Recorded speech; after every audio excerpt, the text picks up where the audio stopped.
Stephen, well, if you've caught your breath back after that finish to that game, how are you feeling after that?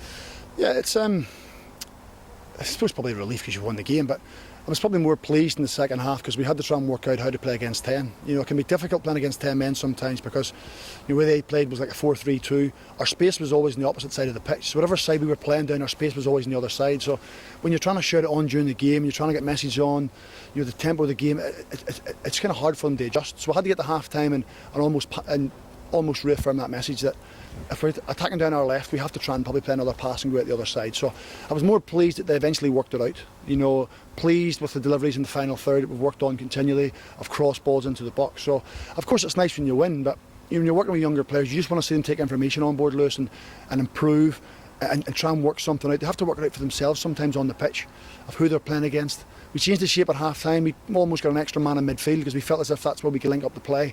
In the first half it was 3v3, so we almost went 4v3 in the middle of the pitch, and it just allowed Tom and David to play in gaps and spaces, drift wide of midfield as opposed to, you know, stuck in the centre. So listen, when it goes 3-0, anything can happen. We got to go back quickly and make it 3-1. When it goes down to 9 men, it's difficult for them.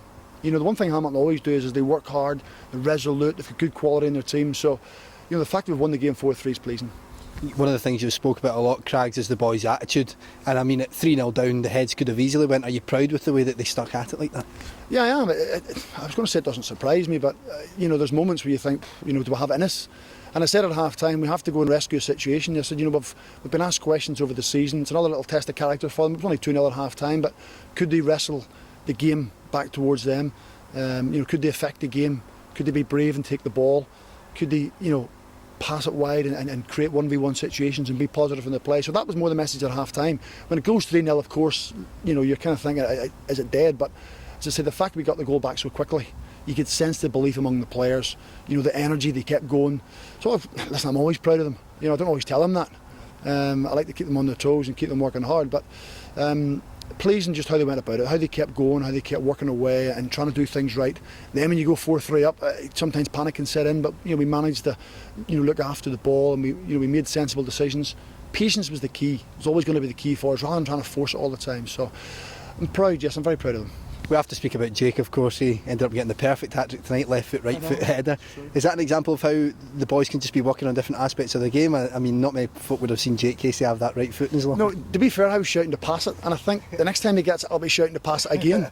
You know, so listen, he was good. You know, it's what we found in the second half at times was Jake sometimes just played up against Breslin at right back, and Dylan played up against Cotongo, and the two centre forwards played up against the two centre halves. So it was almost 4-for-4, and it's too easy. You have to mix your game up. So anytime Jake did mix his game up by coming short or by going in behind or coming wide, he got success. So they have to think, you know, how did they get success? What give them it? Don't just play against your man. Go and be different. You have to mix your game up. There's lots of space to go and play in. So listen, he had the composure to go up and hit the penalty. I mean, we got a penalty. I thought, well, we'll probably miss it anyway. I think that's our third miss of the season. You know, so that's frustrating because, you know, at a time in the game, we could probably almost take the game away from them then. But he had the confidence to go up and do it. He got himself in at the back post, which he'll tell you, I'm screaming at him all the time. I think there's goals there as a wide man, getting in at the back post, getting inside your full back and getting goals. And the right foot was sublime. You know, I wouldn't say he didn't mean it, but, you know, it could have went anywhere, you know, with Jake's right foot. But that'll maybe give him a little bit more belief, a little bit more confidence that he can do that. He can step inside the pitch and he can get shots off. So it's about mixing his game up and it's about doing things different. We know we can go by people, we know we can run past people. We now know we can get out at the back post. We now know we can shoot with his right foot. So it's just about trying to piece his game together. And to be honest with, you know, me and him have worked hard over the last 2 or 3 months, probably 4 months, trying to get it right. And I'm continuing at him with analysis, continually looking at him to make sure we can try and improve him all the time because he gets so many good attributes. So tonight was probably the night for him where it's a watershed moment for him where he can believe in himself and he can trust himself. And if he pushes on, he'll just get better.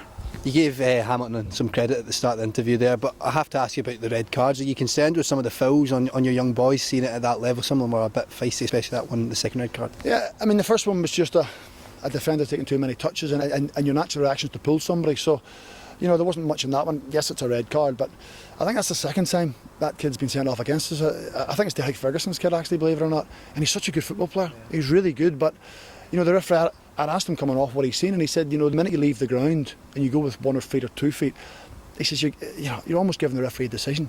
So listen, there's a few tough tackles. That's part of football. We have to accept that. You don't want to see people getting injured. You know, I think sometimes you just have to curb your enthusiasm. You know, they're chasing the game's maybe getting away from them a little bit. It's a little bit of frustration, but, you know, he's certainly a good player. Ferguson, you know. But when you can't go about making tackles like that. If you do, you're always going to put yourself in trouble. So, but you know, listen, when we play Hamilton, it's always going to be a battle and a scrap. It's a derby, you know. Whether it's 17s, 20s, first team, it means something to both sets of players. You know, it means something to us, it means something to them. So it's going to be competitive. And just on a final note, it's another win. That pressure on Hibs at the top of the table stays there. Are you proud with the result in the end? I am, because you know the message I've given to them over the last few weeks is that they have set their own standard. You know, they've won games. You know, they're the ones that have to go out and replicate and keep it going. Whatever the challenge is for yourself, whatever you ask yourself, whatever you want out of the game yourself, you have to go and do it. And at 3-0 it would be easy just to put it away and say, well, it's not my night. You know, so that's another little moment you think, okay, they've got something about them. You know, I keep questioning them, everybody keeps questioning them. People were here, some supporters were shouting at them, getting honest. Let them play, their kids. If we lose 3-0, we lose 3-0. That's kids, as long as they can improve as players. But I'm glad they didn't settle for that. You know, they wanted to push on, they wanted to kick on. They've set the standard, so every single game I pose them the same question: what are you going to do tonight? What do you want to give to the game? And if they continue to give as they're giving me, you know, I think we'll be successful. Congratulations again, Craigs.